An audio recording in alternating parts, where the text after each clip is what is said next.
Damn cat. You decided to knock my camera down, you damn cat. Why do cats do that for? You are such a pain, you know that? Put up the real frame, because remember this one was only temporary because we needed it to know where to put the holes. You can see the real one is much higher. Silly cat. Then we can finally put up our floor joists. There were a lot of them. I got 110 minutes left in this camera. Once they were up, I'll use the 110 the camera die out. Yeah. and a beam to That's hold what I try doing. I try to let the camera die so I don't have to worry about it. the floor and the foundation. I can charge up the batteries and have full batteries tomorrow. Every time we walk on it, we braced it like a lot. Yeah, we got random stuff on here, which I'm glad I do. It's gonna be when we're done now. It's pretty awesome. Yeah. I'm sick of walking in the dirt and up and down these super steep hills. I like doing these YouTube channels. It's fun. Pull to the spot. But eventually, I'll make some cartoons eventually. If I can't make cartoons, I'll make books. Before we straight up started playing Minecraft in real life, first he made a little platform that he could stand on. I'm gonna turn this piece of wood into stairs. Then after making what's called a stringer, back up string, he temporarily set them all up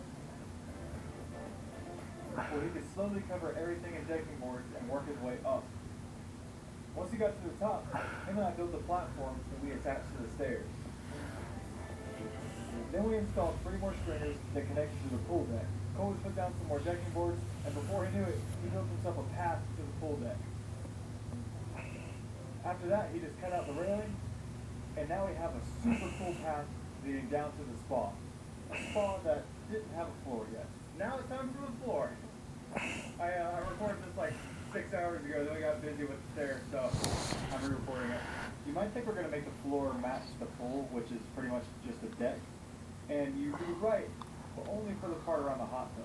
The other side is what I think is going to make this build super cool. Get tired. Do the thing you really want to do.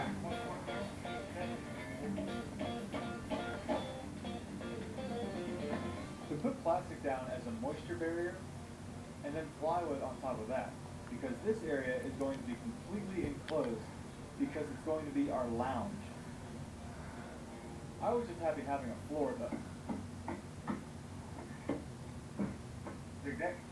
The next step was us putting up the walls, which involved us cutting a lot of boards.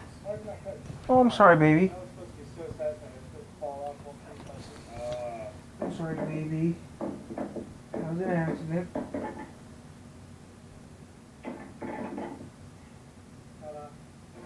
After that very satisfying clip I just made you, we were able to put up our walls, which was super exciting.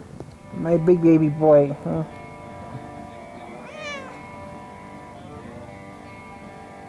The hot tub area didn't have any walls though, so in order to support the roof, we had to install a couple more. Who's our baby? walls. Don't worry, framers. These are temporary.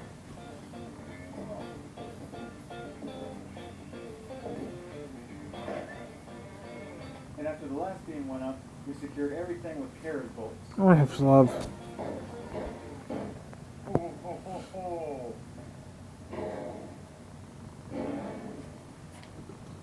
Mm. Oh, oh, oh.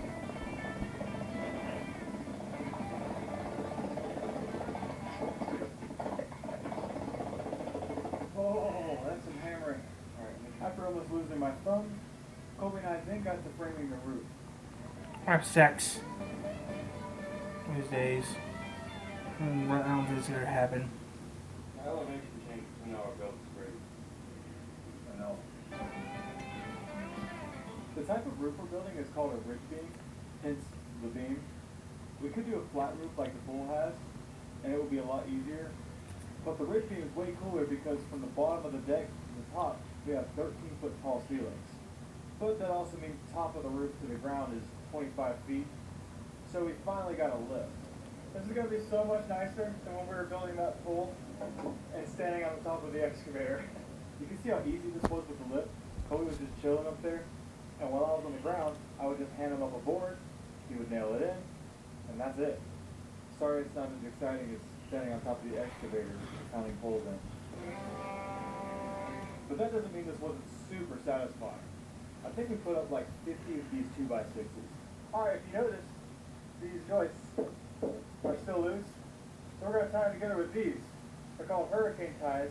I think these are rated up to category 7 hurricane. Oh, you only got the 7? Anyway, look how cool the roof looks.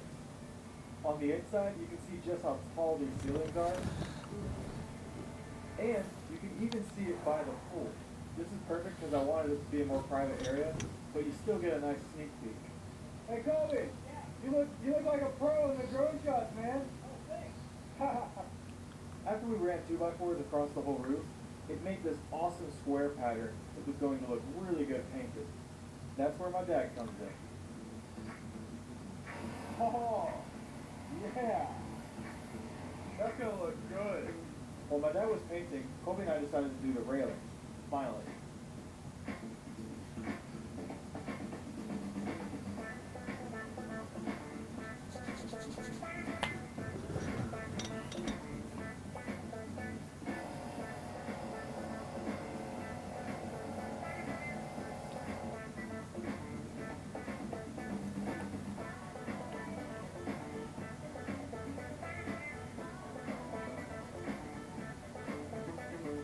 Y'all know what this is, right?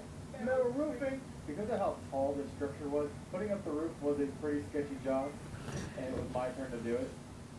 And because I really didn't want to fall and die before I got to try out the hot tub, I harnessed myself to the lift that was like 50 feet in the air. See? Putting up the panels wasn't too bad. Each one had to get 18 screws in it though, which was kind of difficult. The part I really didn't like though was the ridge cap. That's the piece of metal that goes right where I'm walking. And I had to walk to the very end, where my head is nearly 30 feet above the ground. I have a moderate fear of heights, and I can tell you I would never have done this without the harness. Meanwhile, beneath me, Kobe was framing in openings for windows where we could get the lounge closed in.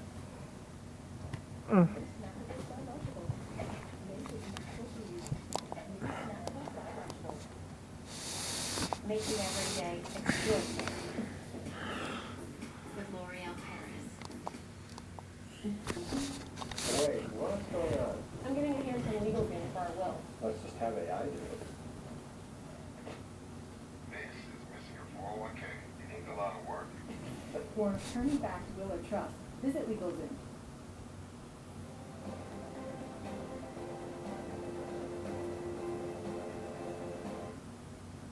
He took every wall from this. And this is my mayor removal's already done. Oh, and look how cool the ceiling looks with the roof on now. Our next step though is to cover all of these holes with windows.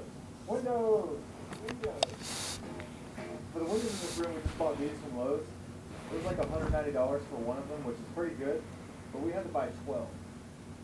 But look how nice they are.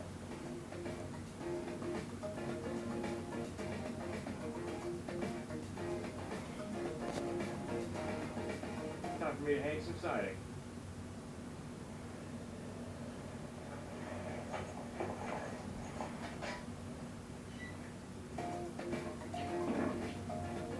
Again, this is the lounge, so it's going to be completely closed off, giving us a nice place to hang out without bugs and pollen. And look at this. The inside looked amazing closed in, but you're probably wondering how we're going to keep this space cool during the summertime. Dreo sponsored this video and sent us their Turbo Cool misting fans that are going to go in the back corners of the lounge. These misting fans are meant to go indoors, and because the mist is so fine, it actually doesn't get you wet. And it can lower the temperature in front of the fan by up to 10 degrees through mist evaporation. Also, on the very back of the lounge, you might notice these two huge holes. Yeah, we're going to cover those up. We got 2 pieces of glass cut from our local glass shop where we could make our own custom windows. To do this, we just took treated 2x4s and cut notches in them so they could fit around the glass like this. Meanwhile, Dreo's misting fans are insane. They have a max breeze distance of 59 feet. It's also engineered to be extremely quiet, only 20 decibels. Listen to this. I bet my whisper is loud right now. Also, 1 tank of water lasts 7 hours on turbo mode and more than 24 hours on low. And you don't have to use it as a misting fan. You can turn the mist down or off completely. And they come with remotes if you want to get the app. You can set the humidity, airflow, the oscillation, ambient lighting, anywhere. These misting fans are perfect for the lounge because this way we don't need to worry about putting an AC somewhere. They Good also point. sent us the Dreo Yeah, I'm going to sit down, so I'm going to bed. 516S. Night. This one's great Yeah. because we can sit up on a desk I love or it. a table